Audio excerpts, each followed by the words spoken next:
220 rotary hammer machine चल नहीं रही थी। पार्ट 2 में आपका एक बार फिर से स्वागत करते हैं। एयर कवर को निकालेंगे।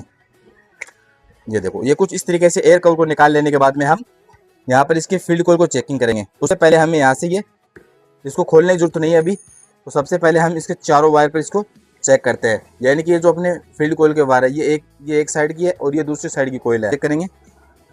यहाँ पर हम सबसे पहले इस पर चेक करते हैं।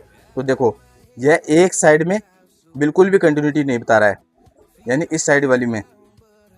मैं आपको इस तरफ से दिखाता हूँ। तो ये वाली जो कोयल है वह बिल्कुल भी कंटिन्यूटी नहीं बता रही है। अब हम इसमें चेक करते हैं। तो देखो, ये जो इसका कोयल है, ये वाली कोयल है, इसका चेक करेंगे हम। तो देखो, ये वाली जो कंटिन्यूटी है बिल्कुल सही बता रही है प्रॉपर तरीके से। अब हम इसको यहाँ से बाहर की तरफ निकालेंगे। कैसे निकालेंगे? तो सबसे पहले हम यहाँ से इसके स्क्रू को खोल लेंगे चारों तरफ से।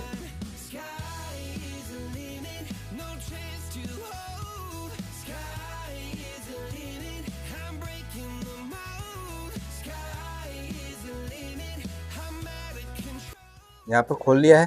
खोल लेने के बाद में हम इसको निकालेंगे। देखो कैसे निकालेंगे, ये थोड़ा ध्यान देना आप। यहाँ से हम कुछ इसको इस तरीके से निकालेंगे। जो इसके फील्ड कॉइल के जो पिन है उसको हम निकालते जाएंगे। सबसे पहले इसी को निकालेंगे, फिर हम इसको ठोकेंगे ऐसे। ये कुछ इस तरीके से हम इसको तो देखो, यहाँ से देखने में बिल्कुल सही दिखाई दे रही है।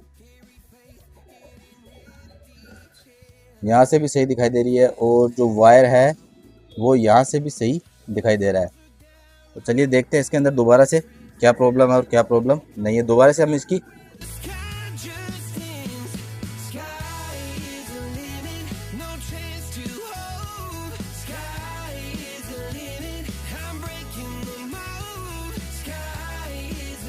वो ये वाली है। तो इसमें क्या प्रॉब्लम है? देखो, यहाँ से जो वायर हुआ है वो अपना अलग हो रखा है। यहाँ से आप जैसे इसको देखोगे तो देखो, ये वाला जो वायर है वह टूट चुका है और जो फील्ड का दूसरा जो छोर का किनारा है वहाँ से भी वो अलग हो चुका है। तो देखो, ये इस तरीके से यहाँ से स्पार्किंग कर रहा है। यहाँ से ये वाला, इस वजह से यह नहीं बता रही।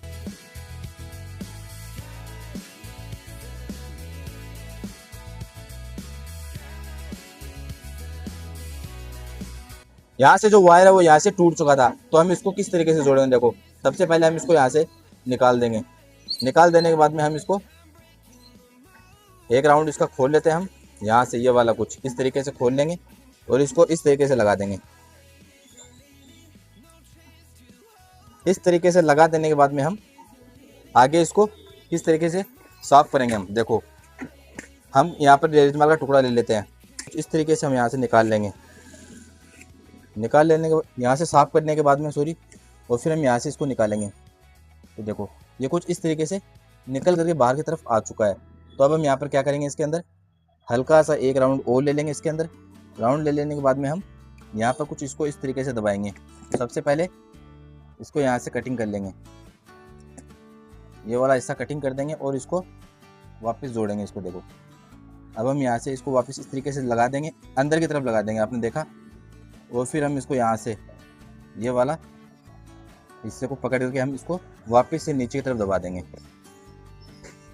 ये वाला, ताकि जो स्पार्किंग होगी वह बिल्कुल भी स्पार्किंग नहीं होगी, क्योंकि हमने जो इसका वर्क किया दबा दिया है नीचे। अगर हम इसके ऊपर लगाते या हल्का बहुत थोड़ा ढेरा लूज छोड़ते तो यह स्पार्किंग दिखाने लग जाता। तो अब हम करते हैं इसकी वापस से सीरीज टेस्टिंग। देखो किस तरीके से करेंगे हम यहाँ पर ये वाला कुछ इस तरीके से। देखो, जो प्रॉब्लम थी वह, यानी कि जो शॉर्ट आउट था, नई कंटिन्यूटी आने का, वह बिल्कुल से सोल्व हो चुका है। तो चलिए अब हम इसको वापस से पैक करते हैं। इस तरीके से हम इसको लगाएंगे। ये इस तरीके से लगेगा, क्योंकि एक तरफ से फील्ड कॉइल एक तरफ होनी चाहिए और एक तरफ ये वाला होना चाहिए। देखते हैं हम